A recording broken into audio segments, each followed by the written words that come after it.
Dear viewers, I welcome you all to the second part of Modify 25. I hope you would have seen my previous video where I have elucidated on the usage of Modify 25. Now let's explore further about this modifier. Well, I would like to recollect my previous experience where when I newly joined a particular billing company, there I saw a medical biller working on a claim. It's like he was having certain codes in its software. It was 99213 and some Cairo codes were there. The claim was denied and he was working on it. After some 1 week or so, I saw the same biller working on the very same claim again. This time, he assigned modified 25 to the EM code. After a period of another 15 days, I saw this biller working on this claim again. Now, what he did was, he has removed the 25 from 99213 and has used a 59 modifier to the Cairo code. It seems like this guy was experimenting with that particular claim. Despite that, this claim was denied again, and this guy was clueless as what he should do right now. This particular claim came for coding review. When I reviewed it, I found out that there was no need of modified 25 because there was no need of using this EM code 99213. This exactly is a stage of several medical billing companies where they hire billers or callers in order to process the denials. Because companies get a form of AR projects or like backlogs and they employ staff to clear this backlog. But what happens is certain things will need to be addressed by the medical coder. Unfortunately, the billing company will be short of coders. There are some companies where there will be like 15 to 20 medical billers and hardly one or two medical coders to address the rejections and denials. I'm still not convinced if that coder is more knowledge enough to address such issues where he might also randomly experiment with those code sets. Now, what you understand from this little story of mine is that you need to verify whether you have to use a 25 modifier or not. It's not the usage of modifier. The usage of the EM code 99213 itself is a questionable one.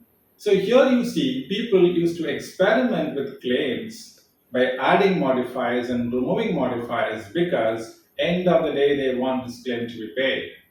But please understand, it is not just in the payment of claims. You should have a legitimate payment. It is not that you can assign as many modifiers or you can remove modifiers and to clear your backlogs. But please understand, does that claim has a valid code and does that claim has a valid modifier? Modifier 25 has been commonly abused. Whenever there is an EM service, along with the procedure or any other service, now we used to assign this modifier 25 in order to get both of those codes paid. Normally, we would be reporting modifier 25 whenever an EM service is done with any surgical procedure code starting from 1 series to 6 series. Sometimes, pathology and radiology services are also reported with the EM codes.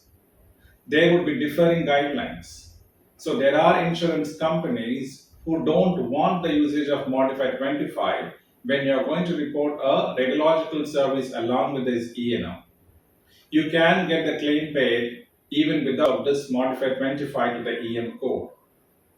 So it is left to the discretion of the payer whether to have modified 25 or not, and we as medical coders and billers will have to investigate the payer's policy and then send the claim accordingly. So we all know that an EM code, when reported along with the surgical CPT codes 1 to 6, will require modified 25. Secondly, EM code reported with a pathology service or a radiologic service may need modified 25, but that is left to the discretion of the payer. And thirdly, we see EM services reported with preventive services codes, or we call it as the annual wellness visits. We'll discuss the reporting of a preventive services and an EM service in a separate video, whether we can report it or not. If we want to report an EM service along with the preventive service code, then that should carry a modifier 25 to the EM code. Lastly, reporting of EM codes with psychotherapy services. When you see those individual psychotherapy services, now modifier 25 is not needed for the EM code because the EM service becomes an add-on code. We all know the definition of modifier 25, which says significant separately identifiable evaluation and management service by the same physician on the same day of the procedure or other service. I've explained to you all what do the terms significant and separately identifiable mean. Sometimes, despite you have this adequate documentation for this EM code, the insurance company might rejection the reimbursement of the EM service. At those times, you need to investigate whether is there any frequency limitation in the number of EM services reported for this particular patient during this period. We need to check with the patient's plan or has a physician exceeded the frequency limitation. In those cases, the payer will not reimburse the EM service by the physician or the healthcare provider. Secondly, doctors should ensure that they will have to report the EM services only when there is a medical necessity. Some providers are under the delusion and some are under the false opinion that whenever a patient is visiting an office, they can bill the EM service. But please understand that is not the case. Only when the documentation supports the medical necessity. Again, it is not the volume of documentation per the Medicare Claims Processing Manual. The medical necessity is the overarching criterion in determining the payment for services. The volumes of documentation could be an inflated documentation. If the medical necessity is not justified, then we can't report the EM service with modified 25.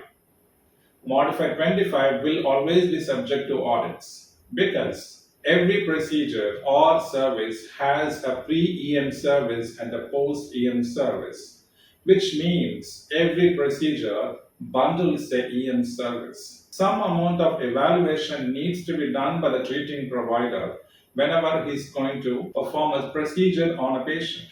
So it is the medical coder who will have to ensure that if the physician has performed the EM service and if it is over and beyond the procedure, this defines the term significant. This falls within the scope of the term significant service. If the patient is going to have different diagnostic conditions, then it is no problem for the coder nor for the doctor. If the medical record contains distinct diagnostic conditions or medical necessities, then in that case it won't be that difficult for the claim to get paid off because we have differing conditions, but please ensure that the documentation supports the reporting of this EM service. It is not that whenever a procedure is being done, whenever a patient visits a hospital or whenever a patient visits an office, it does not mean that the patient can be charged for the EM service. It is not the case, but this is a common misconception among healthcare providers. Medical coders and billers will have to educate providers on the risks of billing too much of EM services. Your claim might get paid, but when it is subject to audits, and the auditor discovers that the EM service should not be reported, in that case it becomes a false claim. Now the provider can be penalized for reporting this excess EM code which amounts to upcoding or overcoding. As we discussed, a different diagnostic condition is not always necessary for reporting an EM service along with a procedure or service. But if you're going to have the same condition and the provider is billing an EM code and a procedure code for the same condition, then it is expedient that the medical coder reviews the chart thoroughly and ensures that the medical necessity and the volume of documentation is compatible.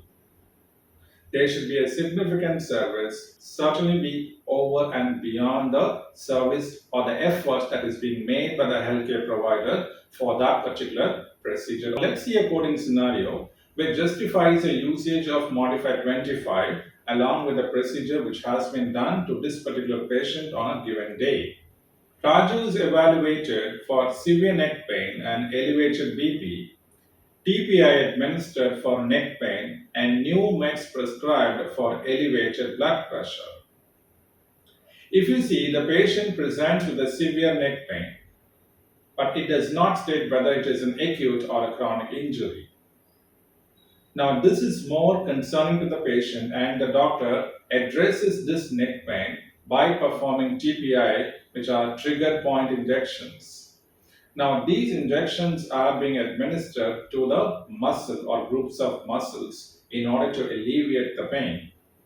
According to the number of muscles treated, we can report the appropriate codes. Here, patient is also being evaluated for his blood pressure, which is elevated, and new medications are prescribed, which is a bit significant because there has been a change of medication which forms within this medical decision making. And in this case, we can comfortably report the EM service as 99213, considering the patient as a follow patient, and the trigger point injection service. Modifier 25 is being assigned to 99213, and please ensure that you tag the appropriate diagnostic codes. Now, TPA injections are being used for treating this patient's neck pain.